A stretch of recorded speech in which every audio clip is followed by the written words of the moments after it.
Hey everybody, this is the Sliders Review, and I'm here today to talk to you about Power Rangers Lost Galaxy episode Facing the Past.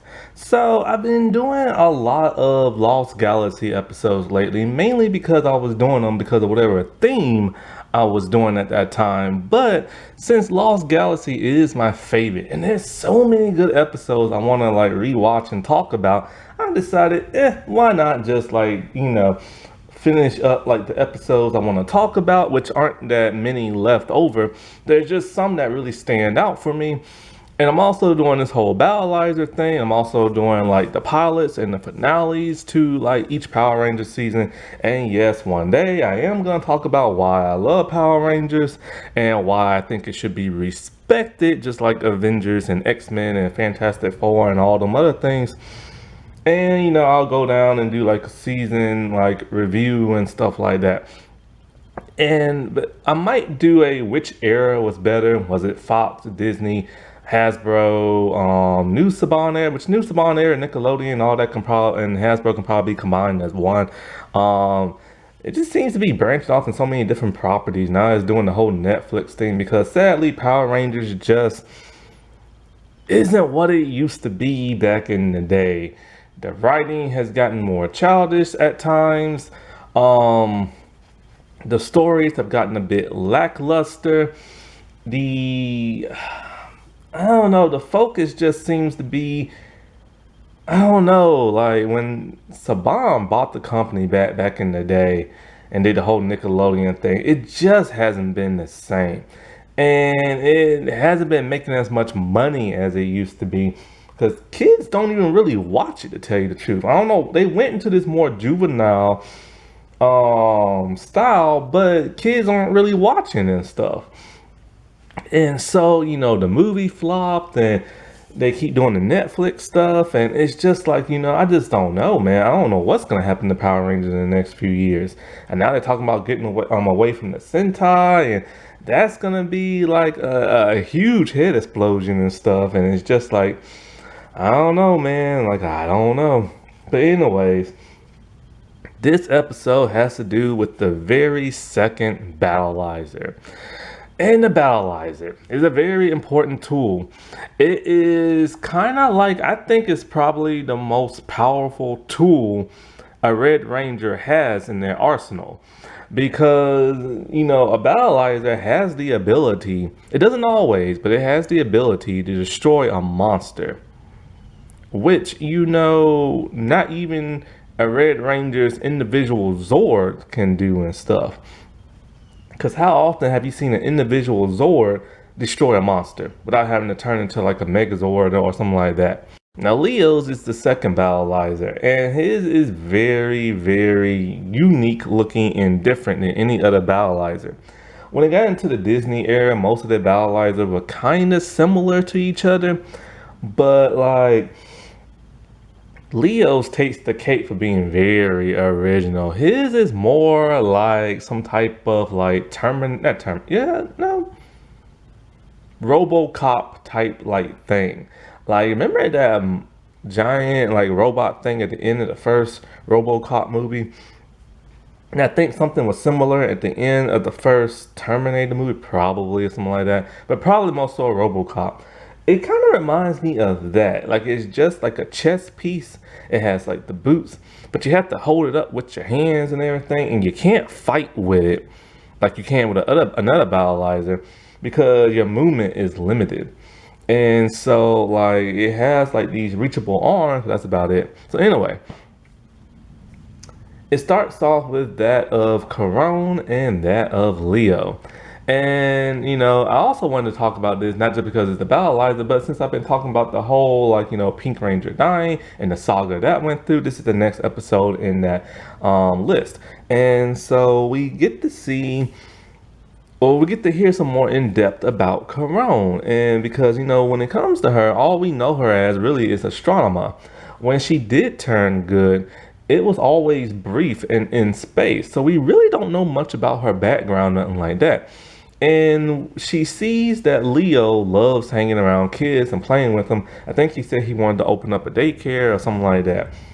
and she really likes that side of him. And you know what, I think she was crushing on him because before Kendricks left, there was kind of a flirtation side between her and Leo at times. I don't know what the Sentai is like, but I just always got that feeling and stuff. Because you know how they always flirt like Pink and Red Rangers together and stuff. And so, like, we see the emotional side of her. We see that, she learns, I can't talk today. She longs for like a childhood because she never got one. She was kidnapped as a child when she was playing. She was turned evil after that. Her entire childhood, teen years were just like taken from her.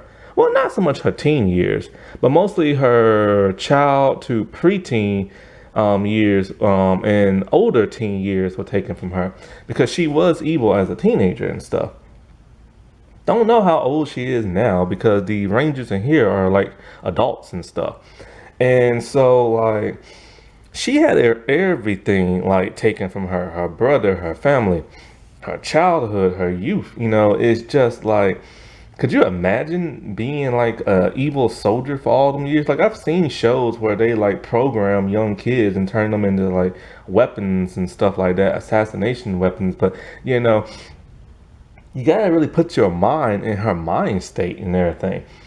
Like she never asked for any of that. She just wanted to be like everybody else. And so when she sees these kids being as playful and youthful as like they can, it really hits her inside. You know what I'm saying? Because she wishes she could have done that.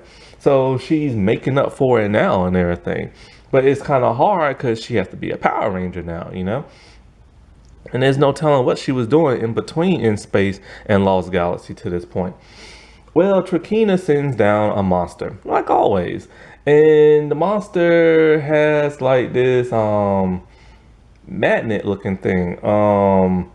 And kind of like a pitchfork type thing on top of his head. Or at least the staff or whatever. I think it's on top of the head and the staff.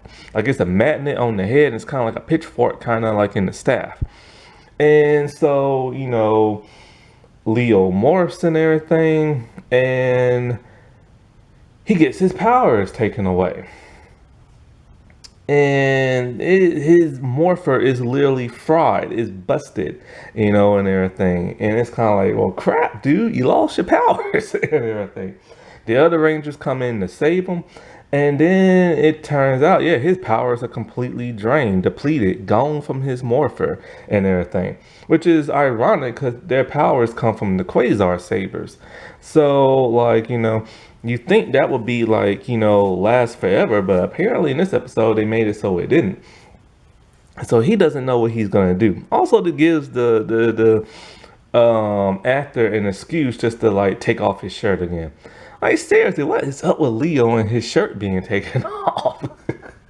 I guess he's all like, look, man, I'm in like my 20s or whatever. And, like, I'm going to flex these muscles before they go away. And stuff. So Karan tells him she thinks she knows of a power that he can use. She once fought this warrior that she imprisoned, and he had these magical like keys that nearly defeated her. So she froze him and stuff. And so they go on their journey to like find these keys. But the other Rangers has to deal with this monster. Well, Kai and Maya are the second ones to be taken out, which leads Damien and Mike to like, defend them and everything. Funny because he's a man, a defender. And so like, but of course they get taken out at some point too. And then boy Damon, I keep saying Damien, but it's Damon or something like that. Almost like demon, but Damon. His name is so confusing. Anyway, he does a little sacrifice on himself. He turns his back so that he can take the blast of like the energy blast as the monsters from blast the rest of the depowered Rangers. Boy, that's a hero for you, I tell you. So anyway, on the other planet, they go to near a cave and they see like the warrior in stone because he's still in stone after all these years. And there are like the keys or whatever. But first they have to go into like a cave or some crap like that. It's funny because it's like a skeleton who talks to him, and then as soon as he's done talking to him, he's like, "Ah!" And then he breaks apart. See, the human back then was so more mature back in the Fox. Well, around this area, the second half of Power Rangers and the Fox and stuff, Fox Kids. And so, like, they tell her, he tells her you have to face your past and blah, blah, blah, blah, blah, blah, and stuff like that. And so, like, Leo is now pinned to the ground with some type of, like, energy magnet type thing. And in comes Astronema. I think it's was it the purple wig one or the blue wig one? I think it's the purple one. Anyway, it's Evil Astronema. And Evil Astronema has to face Karone and everything. Because Karone has to face her past. Not only is this an episode for Leo, but it's an episode for Karone. She must come to grips with who she used to be. And so her and, like, the evil version, they fight. But Karone, she starts to have, like, empathy in her heart because she feels terrible for everything that's about to happen. Like, the Rangers lost their powers. They're not going to be able to defeat the monster. And there's this weapon that they need, but, she can't get to it because she turned the dude into stone and everything. And so she doesn't even fight her evil counterpart no more. She feels sorry for her, sorry for, everything that happened and all the people's lives that she ruined and stuff. And that's all it took for, like, her to pass her test and everything.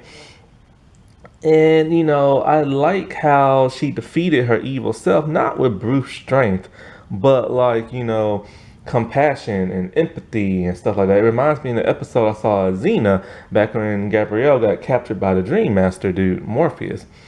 And so the dude in stone turns back organic and everything. I can't say human because he's not human. He's like some kind of weird alien, but he looks human. And so, he gives the keys to that of Leo. And I think Karone, still apologizes to him and stuff like that. So in a way, the monster is doing its thing. And in comes Karone on her Galaxy Glider, which is kind of cool. I love them Galaxy Gliders, man. Them things were nice.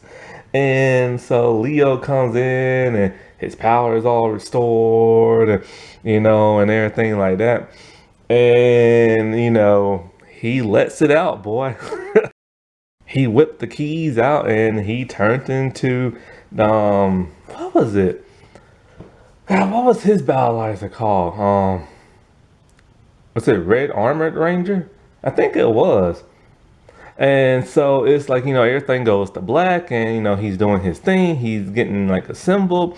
He jumps into like the boots, but these are giant boots, man. Like, why they had to make them so huge? But it works when you see the rest of his outfit and it just descends on top of him. And it has like a scanner and it has like these missiles and it has like these reaching arms. It's this giant, like, armor plated like chess piece and stuff. But also what's interesting is that the lights of Orion are activated during this time. It doesn't have that wrist gauntlet like claw thing, but it has like the gold bands and everything on the gloves and in the boots. And I think on the belt also. And so, he just does what he does and he destroys like the monster and everything. And when he destroys the monster, all the Rangers get their powers back. And so the ending was really cute and funny too, because the ending is all the Power Rangers goofing around playing outside. I think they're playing catch. And Maya and Karone are having like a heart-to-heart and everything. Well, then Maya decides she's gonna like, hey, they pretty much have like a heart-to-heart about her being evil in the past and her turning over a new leaf and all this other great stuff. But she tells her how you like to be a little bad. And so they take like, I think like a giant water hose and they wet the guys up, but Mike and Leo, I think, like run out the way and stuff. I do like this playful side of Maya and Karone, like, 'cause that's something you never saw with Kendrix and Maya and stuff, which is really sad. And so, like, I do like this episode a lot. It had a cool looking villain. Sadly, the Rangers don't get much screen time because this is a focus episode on like Corona and stuff, which is funny because it's supposed to be about Leo and the Battleizer. And you would think like 'cause the Battleizer pretty much just given to him. He didn't have to like earn it or nothing like that. Most Battleizers aren't earned. Some are just given, and others are like literally earned and stuff, like Connor. And so, but it was mostly a like Corona focused episode, which is great because there aren't that many focused Corona episodes because we are getting towards the end of like the series and stuff. So it was nice to see this like a more emotional side of her, other than her just being evil or her just being like put in the episode, being the good girl who just helps out the team, you know? Hey, hey! Alrighty, well, I'll talk to y'all later. Bye.